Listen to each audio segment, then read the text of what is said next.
The sun bathed the garden in golden hues as I walked down the aisle towards my future. The scent of flowers mingled with the soft notes of a string quartet, creating an atmosphere that felt straight out of a fairy tale.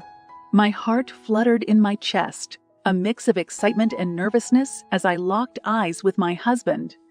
To be. My father, standing proudly by my side, beamed at me. His eyes glistened with a mixture of happiness and a touch of sentimentality. "You look absolutely stunning, my dear," he whispered, his voice warm and comforting. I smiled back, feeling a surge of emotion. "Thank you, Dad. I'm so grateful to have you here with me." As I reached the altar, my husband's gaze met mine, his eyes filled with a mixture of adoration and awe. We exchanged vows, promising to stand by each other through thick and thin. The moment we were declared husband and wife, cheers erupted from our friends and family, filling the air with a symphony of joy. After the ceremony, amidst the lively chatter and clinking of glasses, my husband and I stole a moment alone. He took my hand, his touch reassuring. "You look breathtaking, Sarah. Today has been everything I've ever dreamed of." I blushed, feeling a rush of warmth spread through me. "You don't look too bad yourself," I teased, earning a chuckle from him. He leaned in, his lips brushing against my ear. "But you know what the best part is?" I turned to him, curiosity piqued. "What?" His eyes twinkled mischievously. "That we have a lifetime of adventures ahead of us, and I can't wait to share every moment with you." His words melted my heart, and in that moment, I knew that this was just the beginning of a beautiful journey together. The world seemed to fade away, leaving just the two of us, lost in the promise of forever. Little did I know that life had its challenges waiting for us, tests that would try our love and resilience. But for now, in that enchanting moment, all that mattered was the love that bound us and the fairy tale beginning we had embarked upon. As the days rolled on after our grand wedding, life settled into a routine of domestic bliss. My husband and I reveled in the newlywed glow, savoring every moment of togetherness. But amidst the happiness, there was a presence that cast a shadow over our harmony. My husband's sister, Emily, made her presence known in a way that was impossible to ignore. Tall and elegantly dressed, she exuded an air of superiority that seemed to fill every room she entered. Her blonde hair fell in perfect waves around her shoulders, and her sharp eyes missed nothing. On the surface, she was cordial, offering smiles and polite conversation to our guests. But beneath that veneer was a palpable arrogance that made me uneasy. Her snide remarks and backhanded compliments left me questioning her intentions. One evening, during a family dinner, Emily turned her attention to me. "Sarah, dear," she began, her tone sugary sweet, "your choice of decor is quite quaint, I suppose." I bit my tongue, refusing to be drawn into her game.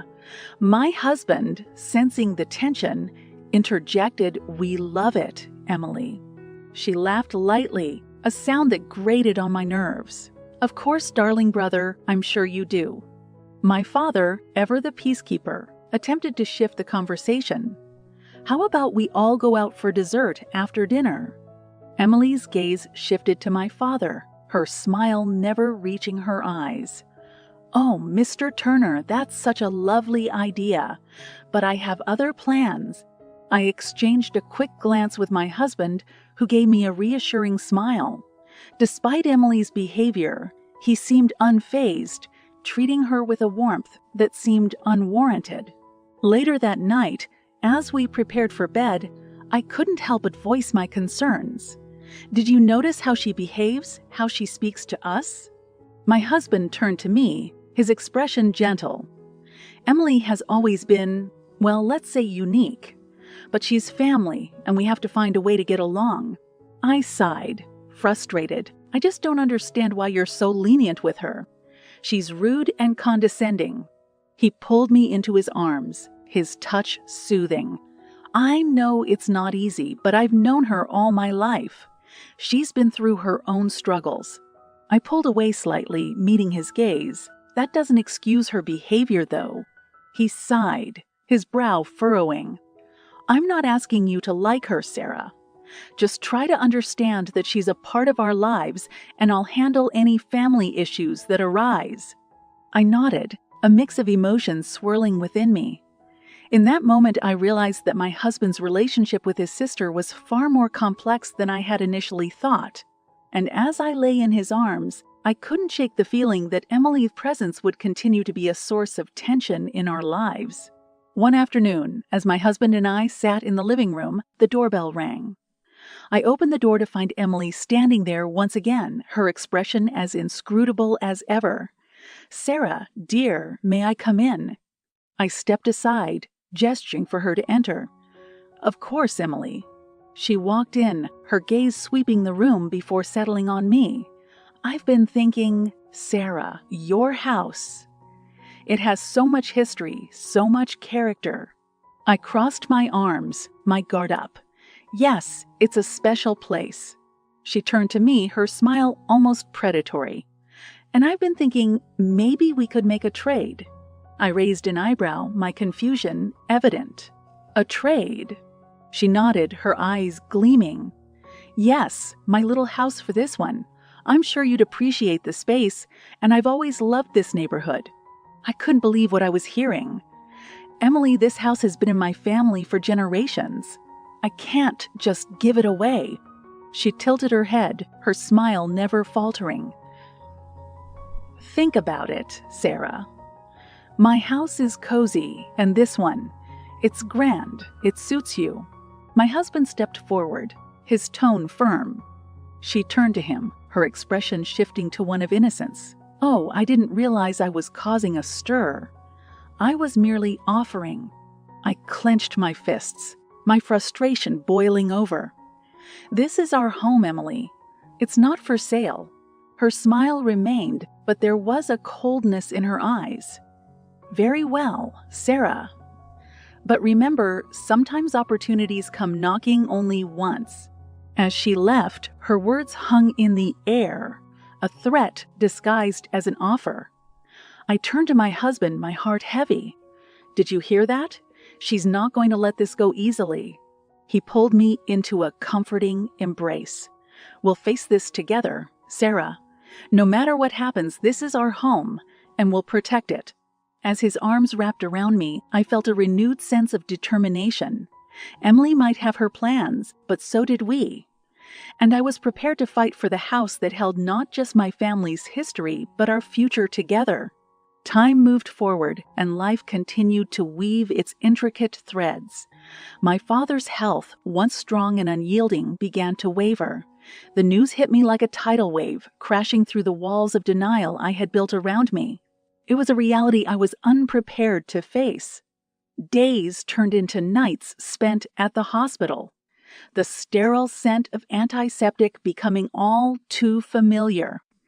My father's once vibrant eyes now held a weariness that tugged at my heart.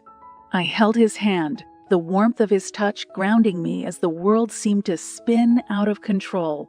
One day, as the sun painted the hospital room in soft hues of orange and gold, my father spoke to me with a voice weakened by illness. "Sarah, my dear, I want to talk to you about something important." I squeezed his hand gently, my heart heavy with a mixture of anticipation and dread. Of course, Dad. "Anything you want to talk about?"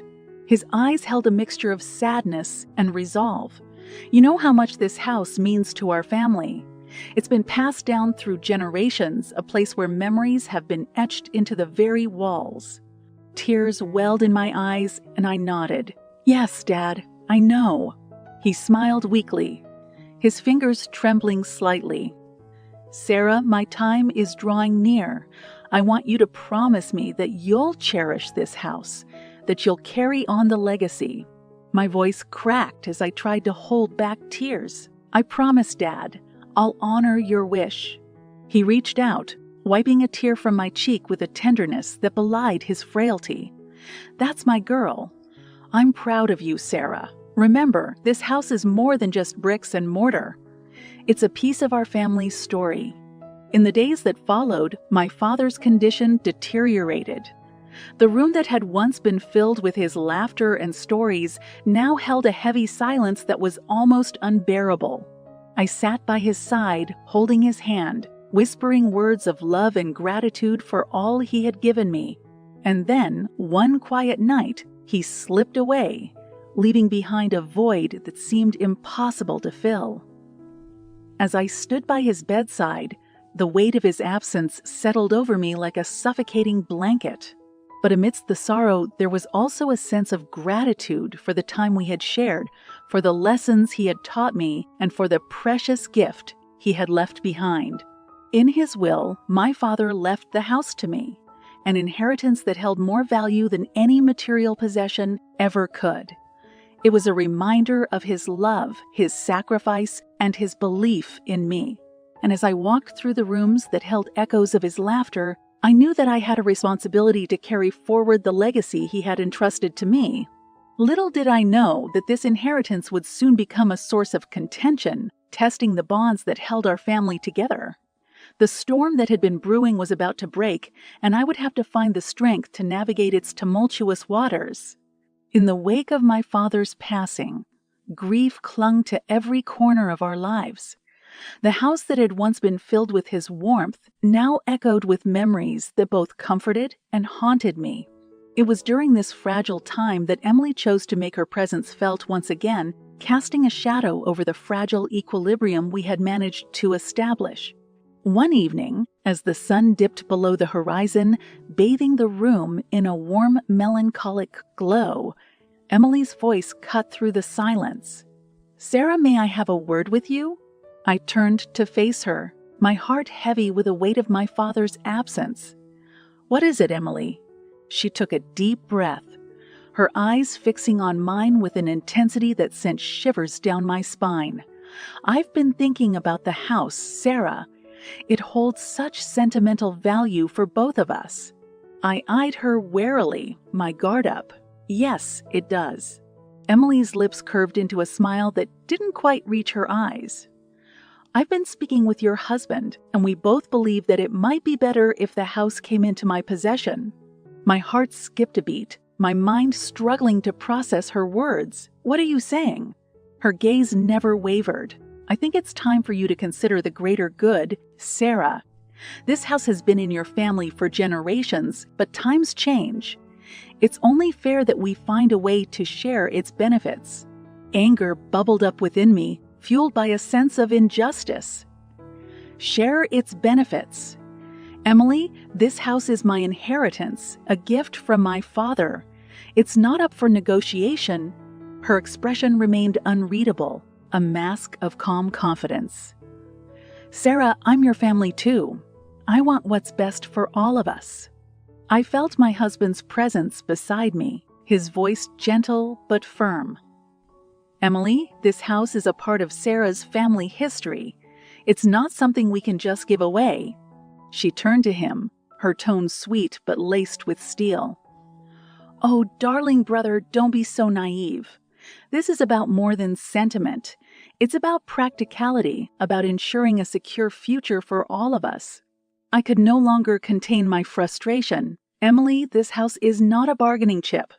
It's not something I'm willing to part with." Her smile faded, replaced by a glint of irritation. "Sarah, I suggest you think long and hard about this. It would be a shame to let sentiment cloud your judgment." My husband's voice was soothing, a balm to my anger. "Emily, this is a decision we'll make as a family. Sarah's feelings and wishes matter just as much as anyone else's." She stood there for a moment, her gaze locked with mine, before finally nodding. "Very well, if that's how you feel. But remember, Sarah, decisions have consequences." As Emily left the room, a chill settled over the atmosphere, leaving us in a state of tension that I knew wouldn't dissipate easily.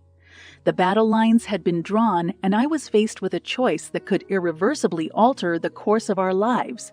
As the weight of Emily's ultimatum settled over me, I realized that the road ahead was about to become even more treacherous than I had ever imagined. Days turned into weeks, and the tension within our home grew palpable. Emily's ultimatum continued to hang over us like a storm cloud, casting a shadow on what was left of our once happy life. My husband's loyalty to his sister had placed me in a position I never thought I'd find myself in, torn between the man I loved and the principles I held dear. One evening, as the sun painted the sky in shades of pink and orange, I found myself facing my husband across our living room. The weight of Emily's demands pressed heavily upon us. "John, we need to talk about this." He sighed, his expression weary. "Sarah, I know this is difficult, but Emily is my sister. She's been through a lot."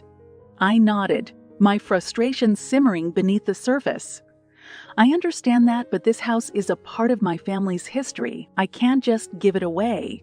He rubbed his temples, his voice strained. "Sarah, she's offering her house in exchange. It's a fair deal, and it would make her happy." I looked at him incredulously. "A fair deal? John, you're asking me to let go of something that means the world to me." His tone grew more intense, his frustration matching mine. "And you're asking me to choose between you and my sister." My heart ached at the ultimatum he had just given me. "Are you threatening me with divorce?" He hesitated, his eyes filled with a mix of desperation and anger. "I don't want it to come to that, but I can't stand by and watch you refuse a compromise that could save our family from tearing apart." I shook my head, disbelief and hurt coursing through me. "You love her more than me, don't you?" He reached out to touch my hand, his eyes pleading. "Sarah, it's not about love. It's about finding a solution that doesn't leave anyone shattered." As he spoke, I felt a knot of resolve forming within me. The realization struck me like a bolt of lightning. I couldn't live in a marriage where I felt second, best. I couldn't let someone manipulate me into giving up something that held so much sentimental value. The next morning, as he left for work, I watched him go, a mixture of sadness and determination in my heart. I had made my decision. I knew what I had to do. With a heavy sigh, I picked up the phone and dialed the number for the divorce lawyer. As I spoke with her, my hands trembled, but there was a fire in my eyes that hadn't been there before. I filled out the necessary papers, my heart aching with the weight of my choice. By the time my husband returned home that evening, I had packed his belongings into a suitcase, placing it by the door. As he walked in, his eyes widened in surprise. "Sarah, what's all this?" I stood my ground, my voice steady despite the emotions churning within me. "I've made my decision, John. I won't let anyone manipulate me or threaten me. I won't let our marriage be a battleground for your sister's desires." He stared at me, a mix of shock and anger crossing his features. I nodded, my voice resolute. "I am. I won't tolerate being treated this way." His anger flared, his voice rising. "You're willing to throw our marriage away for a house?" I met his gaze, my heart heavy but my conviction unwavering. "It's not just about the house, John. It's about respect, love, and the fact that I deserve better." He stormed out of the house, his rage echoing in the silence that followed. As the door slammed shut, I felt a mix of sadness and relief wash over me. The road ahead was uncertain, but for the first time in a long while, I felt a glimmer of hope. I had taken a brave stand, and no matter the outcome, I knew that I had reclaimed a sense of agency and self-worth that was worth more than any house or compromise. Weeks later, as I stood before a judge in a small courtroom, I recounted the events that had led me to this point. "Your Honor, my husband had given me an ultimatum, threatening divorce if I didn't agree to trade the house with his sister. He manipulated me into making a choice that went against my principles."